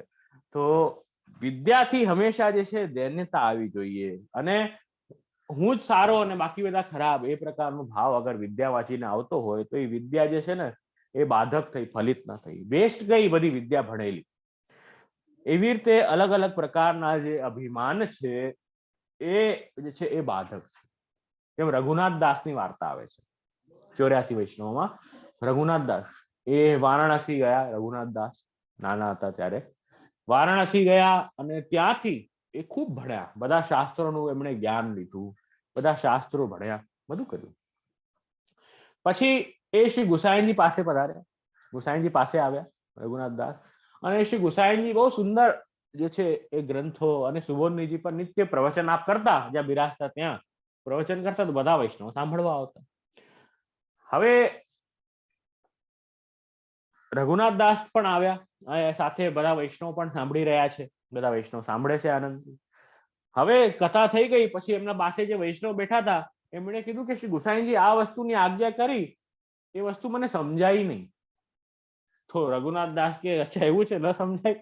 રઘુનાથ દાસ કે અરે તમને તો આ વસ્તુ ના સમજાય, મેં જ્યારથી કથા ચાલુ થઈ ત્યારથી કાંઈ સમજાયું નથી. રઘુનાથ દાસ કે હું બહુ અભિમાન કરીને આવ્યો કે બહુ મોટા મોટા મેં શાસ્ત્ર ભણી લીધા, બધું કરી લીધું, અને બહુ અભિમાન મેં કર્યો, બહુ વિશ્વાસ હતો કે બધું આવડે છે મને, પણ શ્રી ગુસાઈજી જે આજ્ઞા કરી સમજ નથી પડી. તો એ વૈષ્ણવે કીધું કે અચ્છા આવું છે. તો શ્રી ગુસાઈજીએ વિનંતી કરી કે આ રઘુનાથ દાસને કઈ સમજાયું નહીં. તો શ્રી ગુસાઈજીએ કૃપા કરી અને એમને 2-3 ગ્રંથો ભણાવ્યા, સિદ્ધાંત રહસ્ય, કૃષ્ણાશ્રય ઇત્યાદિ 2-3 ગ્રંથો કૃપા કરીને ભણાવ્યું. શ્રી ગુસાઈજીને જયારે કૃપા થઈ તભી માર્ગ કો સિદ્ધાંત દ્રઢ હોવે, બાકી અતિરિક્ત માર્ગ કો સિદ્ધાંત દ્રઢ નહીં હોવે. કેટલું પણ તમે ભણી લો, એ સુબોધનીજીનું જે હાર્દ છે, એ આપણા ગ્રંથોનું જે હાર્દ છે, એ સમજ નહીં પડે જ્યાર સુધી શ્રી આચાર્ય ચરણ ના જે ચરણ કમલ છે, નિજાચાર્ય પદાંભોજ યુગલ આશ્રયણમ સદા. નિજાચાર્ય ચરણાંભોજ, જે ચરણ કમલ છે આપણા આચાર્યના, એ યુગલ ચરણ કમલના જયારે સદા આશ્રય કરે છે જીવ, ત્યારે શું થાય છે? વિધેયમ તેન નિખિલમ ફલમ ભાવિ વિનાશ્રમમ. તો ઉત્તમ ફલ જે છે વિનાશ્રમના એ જીવને પ્રાપ્ત થાય છે. પણ એ આશ્રય જે છે નિજાચાર્યનું કરવું બહુ જરૂરી છે, એ અહીં આજ્ઞા કરી રહ્યા છે. તો આ જોયું આપણે. એટલે હવે ટોટલ આપણે 15 ના આપણે દર્શન કર્યા, હજી 13 દર્શન કર્યા. હવે આગળ કહી રહ્યા છે 14માં, ભગવદ સેવન અભાવ સહિતમ. હવે એ જે બાધક છે એ શું આજ્ઞા કરે છે?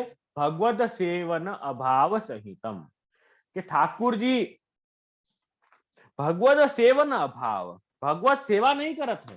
जीव શું કેવું કરે છે કે भगवद सेवा नहीं करत है, लौकिक वैदिक अनेक कारण में आखो दिन बिता देते हैं. भगवत सेवा में मन नहीं है, यह भक्ति में बाधक है. ભગવત સેવામાં મન નથી, બાકી ગામના બધા કામમાં મન છે, એવું જ્યારે થાય એ બાધક છે ભગવત સેવન અભાવ સહિતમ. તો જીવ એ ભગવત સેવન અભાવ જ્યારે રહે છે એ છે કે જેવી રીતે જે બ્રાહ્મણ છે એ ગાયત્રી ન જપે તો બ્રાહ્મણત્વ વેવી જાય, એવી રીતે જે વૈષ્ણવ છે એ ભગવત સેવા ભગવત સત્સંગ ન કરે તો એની વૈષ્ણવતા જાય. તો ભગવત સેવા વગર એ જીવે ન રહેવું જોઈએ. જેટલી અનુકૂળતા હોય એટલી સેવા અવશ્ય કરવી જ જોઈએ, એટલો નિયમ વૈષ્ણવે બાંધવો જ જોઈએ. અહીં એ આજ્ઞા કરી. તો ભગવદ સેવન અભાવ જીવે ન રહેવું. અને જે છે એ 15મી આજ્ઞા કરી રહ્યા છે દેહ પોષણમ. 15મું જે છે એ કઈ રહ્યા આજ્ઞા કરે છે? દેહ પોષણમ. દેહ પોષણ એટલે શું આજ્ઞા કરે છે? કે આખો દિવસ દેહ की રક્ષા કરે, દેહને બહુ સાબર ભાણે કરીને રાખીએ, બહુ સારી રીતે રાખીએ, બહુ ડેલિકેટ બનીને રહીએ આખો દિવસ. ના ના આ તો નહીં ફાવે અમને, ઓલું એટલું બધું તો ન ચાલે, એવું બધું દેહનું બહુ પોષણ કરીને રાખે. તો દેહનું પોષણ કરીને રાખે એટલે ભગવદ સેવામાં જે છે ને, જો સૌથી પહેલા ભગવત સેવા, ઠાકોરજી જયારે ઘરે પધારે ત્યારે તમે સેવક થયા.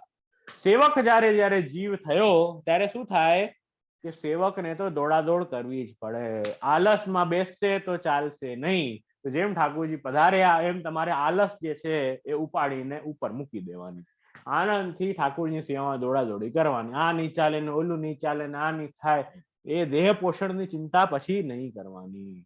ઠાકોરજી જે સેવક પાસે કરાવે એ કરવું. તો ભગવત સેવાર્થ કરના, એવું કશું ભગવત સેવા કરની એવો ભાવ નથી, અને કેવલ લૌકિક કાર્યાર્થ જ દેહ પોષણ તું કરે. એટલે દેહને પણ સારી સ્વસ્થ રાખવી, પણ એ ભગવત સેવાર્થ દેહને સારી રાખીએ તો એ ભાવ પોષક છે, અને લૌકિક કાર્યાર્થ જ દેહને સારી રાખીએ તો એ ભાવ બાધક. આ 15 બાધક જે છે આપણે દર્શન કર્યા. 16મું આજ્ઞા કરે છે અસત્સંગૈ સદા દુષ્ટ. 16મું ભાવ જે છે એ આજ્ઞા કરી રહ્યા છે. શું ભાવ છે? અસત્સંગૈ સદા દુષ્ટ. એટલે શું કે અસત્સંગ, જો સત્સંગ અને દુસ્સંગ, હું ઘણી વાર આ ડેફિનેશન આપતો હોઉં છું કે સત્સંગ એટલે શું અને દુસ્સંગ એટલે શું. જેના પાસે નિકટ બેસવાથી ઠાકુરજી યાદ આવે એને સત્સંગ કહેવાય છે. પ્રભુનું સ્મરણ થઈ આવે એ સત્સંગ છે. જેના સંગથી લૌકિક વાત, લોકોની નિંદા, ગામની પંચાયત એ યાદ આવે એ દુસ્સંગ છે. હું તો ત્યાં સુધી કહું છું કે સત્સંગમાં બેસીને પણ આખા ગામની નિંદા થતી હોય, જે સ્થાન પર સત્સંગમાં બેસીને પણ આખા ગામની નિંદા થતી હોય, ગુરુની નિંદા થતી હોય, વૈષ્ણવોની નિંદા થતી હોય, સત્સંગમાં બેસીને પણ એ સત્સંગ પણ 100%, 120% દુસ્સંગ જ છે. કેમ કે એનાથી તમારો ભગવત ભાવ નહીં વધે, ભગવત ભાવ તૂટશે. તો જેનાથી ભગવત ભાવ વધે એ સત્સંગ છે, જેનાથી ભગવત ભાવ નીચે જાય, અશ્રદ્ધા થાય, અવિશ્વાસ થાય એ દુસ્સંગ છે. હવે આજ્ઞા કરે છે અહીંયા 16મું કે અસત્સંગૈ સદા દુષ્ટ, એટલે શું કે जाके संग एक क्षण बैठे तो भगवत भाव को नाश होई जाए, કે એવું છે કે એનાથી એક ક્ષણ પણ બેસે કે ભગવત ભાવ કો નાશ હોઈ જાય. જેમ તમને ઓલું કારેલાનું ઉદાહરણ આપ્યું, બરાબર, કેવું હોય કે એ કારેલા જોડે એ આલુ તમારું હોય, પોટેટો જ્યારે હોય કારેલા જોડે બેઠા તો એની જે કડવાશ છે આલુમાં પણ આવે, બરાબર. તો જીવ કેવો છે, એનો ભાવ શુદ્ધ છે. તો આલુ એવું છે ને કે જે વસ્તુ સાથે એને નાખશો ને એવો પ્રકારનો થઈ જાય. તો જીવનો ભાવ એવો છે, જે વસ્તુનું એ વધારે સંગ થશે ને એનું ફ્લેવર જે છે, આલુમાં કેવી રીતે જે વસ્તુમાં તમે નાખો એનું ફ્લેવર આવે, એવી રીતે જીવને જે વસ્તુનું વધારે સંગ કરશે એવા પ્રકારનું ફ્લેવર એમાં આવશે. વધારે આવા અસત્સંગી લોકો સાથે રહેશે એનું ફ્લેવર આવશે. સારા સત્પુરુષો સાથે સત્સંગ કરશે તો સારો ફ્લેવર આવશે. એ તો વાત એવી છે. વધારે લૌકિકતાની વાત કરશે તો લૌકિકતા આવશે. તાતે બહિર્મુક્તા દુષ્ટતા હોય સ્વાદ. એટલે આપણે જયારે સત્સંગ કરીએ ને તો હંમેશા આ વસ્તુનું એક ફિલ્ટર રાખવો બહુ આવશ્યક છે. જે આવે તે સાંભળી લેવું એવું જરૂરી નથી. ટીવીમાં પણ આપણે ઘણી વાર બધા ફરાવતા હોય, ટીવી ચેનલ્સ ફરાવતા હોય, એમાં જ્યાં કોઈ મળી ગયું માઇકમાં બોલતું, કોઈ કથા કહી રહ્યો, કોઈ કાંઈક કહી રહ્યો છે, બીજા સંપ્રદાયનો મળી રહ્યું છે, એ આપણે રોકીને એને સાંભળવા લાગી જઈએ. તો એ પહેલા તો એક તો આપણું માર્ગની ભાવના, આપણા માર્ગનું જ્ઞાન આપણને દ્રઢ નથી, અને એ અદ્રઢ અવસ્થામાં આપણે એ બધું સાંભળ્યું. બીજા સંપ્રદાયનું જે જ્ઞાન છે એમાં કન્ફ્યુઝન, એમાં અજ્ઞાન, એમાં અવિશ્વાસ, એ બધું મિક્સ થઈ જાય એમાં. તો એવું સત્સંગ નથી, એવું સત્સંગ ન સાંભળવું. સત્સંગ હંમેશા એતન માર્ગીય આચાર્ય દ્વારા જે થતું હોય એનો આગ્રહ વૈષ્ણવે રાખવું જોઈએ, કેમ કે એ તમને ઓથેન્ટિક તમારા માર્ગનું જ્ઞાન તમને પ્રાપ્ત થશે, બરાબર. નહીં તો આજકાલ તો એવું છે ને, આજની સ્થિતિ બતાવો કે 2 બુક વાંચીને કોઈએ એને ઈચ્છા થાય મને બધું આવડી ગયું, ચાલો આજથી હું ભણાવવાનું ચાલુ કરી દઉં. આ દુનિયામાં એવું છે. બે બુક વાંચી અને એને લાગે કે વાહ વાહ બહુ સરસ, જરાક 2-3 મહિના જરા કંઈક શીખી લીધું તો એને લાગે ભાઈ હું તો એક્સપર્ટ થઈ ગયા, આવો આવી જાઓ હું શીખવાડીશ બધાને, આવો બેસો બધા લાઈનમાં. તો જીવનો સ્વભાવ જ એવો છે, એમાં કઈક એવું નથી, સ્વભાવ જ એવો છે જીવને. એ ઈચ્છા થાય જીવનો મોટાપો કેવી રીતે થાય, મારું નામ કેવી રીતે વધે, મારું એપ્રિશિએટ મને વધારે ક્યારે લોકો કરે, એવી ઈચ્છા જીવને થાય. એ સ્વાભાવિક છે. પણ કહેવાનો તાત્પર્ય છે કે હંમેશા ઓથેન્ટિક જગ્યાથી ઓથેન્ટિક જ્ઞાન આવે, પ્રામાણિક વસ્તુ આવે, એનો આગ્રહ જીવે રાખવો જોઈએ. કેમ કે 2 પુસ્તક વાંચીને ભણાવવાવાળા તો બહુ મળી જશે, એટલે અડધું ઘડું જે હોય ને વધારે છલકે, એને વધારે બારાવાની ઈચ્છા થાય. અડધું ભરેલું હોય ને એને કે લાવો લાવો બતાવું તમને બતાવું, એમ એને વધારે ઈચ્છા થાય. તો અડધા ઘડા થી કામ નહીં ચાલે. આખું જે ભરેલું હોય ને, આખું ભરેલું ઘડું વધારે એને હલાવો તો વધારે પાણી ના નીકળે. એમ તો કહેવાનું તાત્પર્ય છે કે પૂર્ણ ભરેલું ઘડું જે હોય, પ્રામાણિક જ્ઞાન જ્યાંથી પ્રાપ્ત થતું હોય એનો આગ્રહ જીવે રાખવો. તો અસત્સંગૈ સદા દુષ્ટ. તો અસત્સંગ જે છે એ દુષ્ટ જનો પાસે બેસીને એવા સત્સંગ ન સાંભળવો. અસત્સંગ, ગોકુલનાથજી પોતાના વચનામૃતમાં આપ આજ્ઞા કરે છે કે અસત્સંગ શેને કહેવાય, कि जहां अपने मार्ग की निंदा होती होय, जहां वल्लभ कुल की निंदा होती होय, जहां अपने इष्ट देव ठाकुर जी की निंदा होय, जहां वैष्णवन की निंदा એ પ્રપંચ પંચાયત થતું હોય, એ બધું અસત્સંગ છે. અને શક્તિ હોય તો ઉભા થઈને વિરોધ કરવો, અને આપણા ઈષ્ટની નિંદા થતી હોય, શક્તિ હોય તો જીભે કાપી શકો, જીભ કાપી નાખવી. ત્યાં સુધી ગોકુલનાથજી કડક છે, જીભ કાપી શકો. અને ત્યાં બેસણો તો બિલકુલ નહીં. એ ન કરી શકતા હોય તો ત્યાં બેસીને સાંભળતા તો ન જ રહેવું. એટલું કડક આજ્ઞા કરે છે કે આપણો માર્ગનો ગૌરવ આપણે સાચવીને જાળવીને રાખવું જોઈએ. તો એમ આજ્ઞા ગોકુલનાથજી કરે છે વચનામૃતમાં. તો એવો અસત્સંગ જે છે એ બહુ બાધક છે, એનાથી જે છે એ દૂર રહેવું જોઈએ. હવે આજ્ઞા કરે છે કૃષ્ણ અનુચ્છિષ્ટ ભક્ષણમ. હવે શું આજ્ઞા કરે છે? કૃષ્ણ અનુચ્છિષ્ટ ભક્ષણમ. 17મું બાધક બતાવી રહ્યા છે. કૃષ્ણ અનુચ્છિષ્ટ ભક્ષણમ એ શું છે? એ કૃષ્ણ કો ઉચ્છિષ્ટ એટલે પ્રસાદી, આરોગેલું ઉચ્છિષ્ટ. અનુચ્છિષ્ટ એટલે આરોગેલું ન હોય એવું. એટલે કૃષ્ણ અનુચ્છિષ્ટ જે બહુ ખાય ને, અન્નપ્રસાદી ખાવા બહુ ખાઈએ, એ પણ ભગવત ભાવ, આપણું જે દાસ ધર્મ છે, સેવક ધર્મ છે, એનું હનન થાય છે. સેવકનું એ જ ધર્મ છે કે જે સ્વામીનું ઉચ્છિષ્ટ વાપરેલું, યુઝ કરેલું પ્રસાદી હોય એનાથી જ નિર્વાહ કરવું જોઈએ. અગર જીવ એ નથી કરી રહ્યો તો એ બાધક છે. એટલે જે પણ કઈ ખાય પીએ છે એ પણ ઠાकुरજીનું પ્રસાદી હોય એવો આગ્રહ જીવે રાખવો જોઈએ. તો ઠાकुरજી કૃષ્ણ કો ઉચ્છિષ્ટ પ્રસાદ છોડી કે અસમર્પિત ખાય તો મહાબાધક હૈ, એમ આજ્ઞા કરી રહ્યા છે અહીંયા. એટલે અલગ અલગ પુરાણના વચન પણ આજ્ઞા કરી કે જે અસમર્પિત ખાઈએ આપણે તો ત્યારે આપણે કેવી ભાવના કરવી, કેવી ભાવના કરવી. અહીંયા આજ્ઞા કરે છે, અન અર્પયિત્વા ગોવિંદે ય ભુંક્તે ધર્મ વર્જિત, કે ગોવિંદને અર્પણ કર્યા વગર જે ભૂંગતે, જેનું ભોગ કરી રહ્યા છે, ખાઈ રહ્યા છે, એ કેવું છે? ધર્મ વર્જિત. આપણા ધર્મ વર્જિત છે. અને એ કેવું છે? સ્વવિષ્ઠા સદૃશમ ચ અન્નમ નીરમ તત્ સૂર્યાસમમ. એટલે કૂતરાની સંડાસ જેવું ખરાબ એ અસમર્પિત અન્ન છે એવું જીવે જાણવું જોઈએ. શ્વાન સદૃશમ, શ્વાન વિષ્ઠા એટલે કૂતરાની સંડાસ જેવું ખરાબ એ અન્ન છે એવો ભાવ રાખો. એવો ભાવ રાખીને ખાઓ, એ છૂટ છે. તમે જયારે તમારું ડીશ આવે ને, રેસ્ટોરન્ટમાં બેઠા હો ને, એવો ભાવ એ ડીશને જોવું કે વાહ કેવી સરસ સંડાસ આવી છે, આ મારે ખાવાનું છે. એવો ભાવ રાખીને ખાશો ને તો એક વાર ખાશો, બે વાર ખાશો, ત્રીજી વાર છે ને ઉઠી જશો, હવે મારે નથી ખાવું. એવો ભાવ રાખીને ખાઓ કે આ કૂતરાની સંડાસ છે જેવું ખાઈ રહી છું, એવો ભાવ રાખીને આનંદથી ખાઓ. જ્યારે પણ તમે બેસો ટેબલ પર, જ્યારે અસમર્પિત વસ્તુ તમારા સામે મૂકવામાં આવે ત્યારે એવો ભાવ રાખો કે આ જો આવી સંડાસ હવે હું ખાઉં. તો એવો ભાવ રાખશો, એવો ગ્લાની વાળો ભાવ રાખશો ને તો ધીમે ધીમે કરીને છૂટી જશે. કોઈ પણ વસ્તુમાં જયારે આપણે હીન ભાવના, ગ્લાની વાળી ભાવના કરીએ ને તો એનું સંગ એની મેતે છૂટી જાય. અને અન્ન કેવું છે? એ શ્વાન વિષ્ઠા સદૃશમ, અને નીર કેવું છે? તત્ સૂર્યાસમ. એ જલ જે ઠાकुरજી નથી આરોગ્યું, ઠાकुरજીનું ઝારીનું જલ નથી, એ જલ કેવું છે કે એ તો સૂરા સમાન, એ તો આલ્કોહોલ જેવું છે, દારૂ જેવું છે. એ જલ પણ એવો ત્યાગ કરવો. તો અહીંયા એ આજ્ઞા કરે છે કે એ ધર્મ વર્જિત વસ્તુ જે છે એનો અનર્પયિત્વા ગોવિંદે ય ભુંક્તે ધર્મ વર્જિત.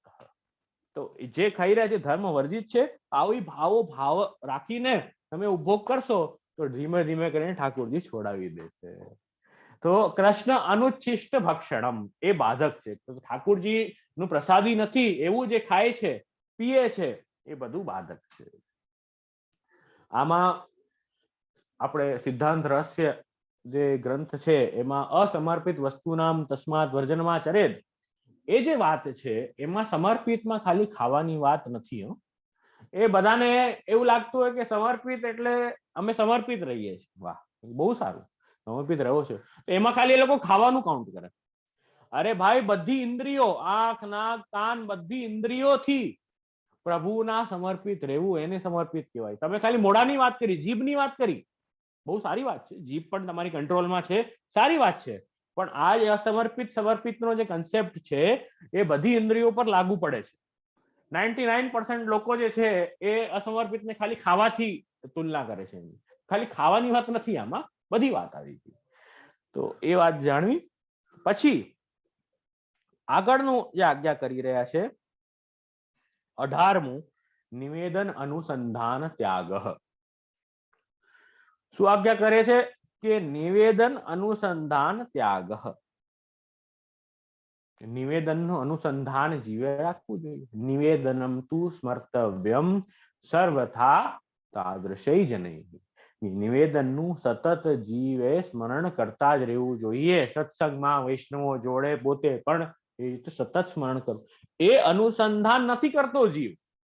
એ અનુસંધાન જ્યારે જીવ નથી કરતો કે મેં તુલસી દલ હાથમાં લઈને ઠાकुरજીને વચન આપ્યું છે કે હું આટલા વર્ષોથી ઠાકોરજી આપને ભૂલી ગયો હતો, અને જે મને એનું ક્લેશ પણ નહોતું, મને એનું દુઃખ પણ નહોતું ઠાકોરજી, હવેથી મને જ્યારે એ રિયલાઇઝ થયું છે કે આ હું આપને ભૂલી ગયો હતો, એ વાત મને જ્યારે રિયલાઇઝ થઈ છે હે પ્રભુ, તો હવેથી હું જે મારું જીવન છે, આ મારી અહંતા અને મમતા જે છે, હું આપના ચરણમાં સમર્પિત કરું છું. એ વાત જે આપણે ઠાકોરજીને પ્રોમિસ કરી, એ નિવેદન છે ને, જે પ્રોમિસ છે that is નિવેદન, and the execution of the promise which you have done to Thakorji is સમર્પણ. બરાબર ને? તો એ નિવેદન જે કર્યું હતું, એ નિવેદન અનુસંધાન છે કે મેં પ્રોમિસ કરી હતી, એ પ્રોમિસ પણ ભૂલી જાય છે જ્યારે જીવ, એ જે છે એ બહુ બાધક છે. બરાબર, સમજ પડે છે બધાને?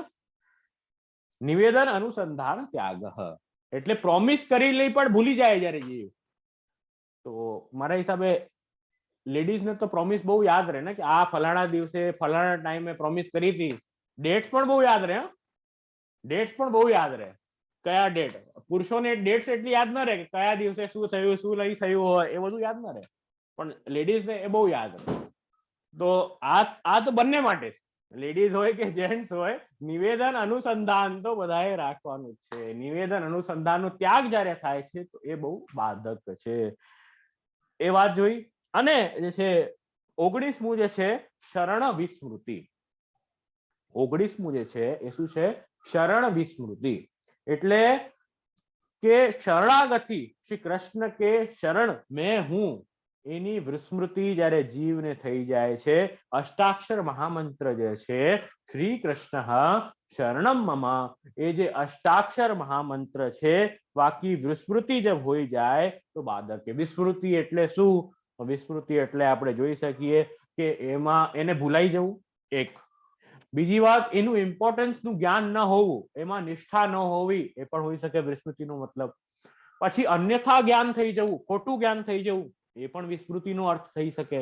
અને અજ્ઞાનના કારણે અવિશ્વાસ આવવું, કે ખોટા જ્ઞાનના કારણે અવિશ્વાસ આવવું, એ પણ વિસ્મૃતિનો અર્થ થઈ શકે છે. એટલે શરણ વિસ્મૃતિ. તસ્માત સર્વાત્મના નિત્યમ શ્રી કૃષ્ણ શરણમ મમ વદદ્ભિરેવ સતતમ. વદદ્ભિરેવ સતતમ, જીવે વિસ્મૃતિ નહીં, હંમેશા એ વદદ્ભિરેવ સતતમ, સતત જે છે શરણાગતિની જે ભાવના છે એ જીવે દ્રઢ રાખવી જોઈએ, યાદ રાખવી જોઈએ, એ કોઈ દિવસ ભૂલવી ન જોઈએ. એ વાત યાદ જીવે રાખવી જોઈએ. આ આપણે 19 જે બાધક છે એના દર્શન કર્યા. તો મને લાગે છે આજે અહીંયા સુધી રાખીએ. આગળ ચલાવો તો હજી ઘણું ચાલી શકે, પણ સમય પ્રમાણે આટલું આજે રાખીએ. બાકી આપણે કાલે, આવતીકાલે જે છે એ કન્ટિન્યુ કરશું. તો 19 બાધકોના જે દર્શન આપણે કર્યા, આગળનું આપણે આવતીકાલે કન્ટિન્યુ કરશું. કોઈને કાંઈ પૂછવું હોય તો અવશ્ય પૂછી શકો છો. અહીંયા તમે યા તો ચેટમાં નાખી શકો છો, યા તમે ડાયરેક્ટ અનમ્યુટ કરીને પૂછી શકો છો. તો એના માટે 2 મિનિટ જરા વેટ કરું, કાંઈ પૂછવું હોય કોઈને તો. ફેસબુક બંધ કરી દઉં છે.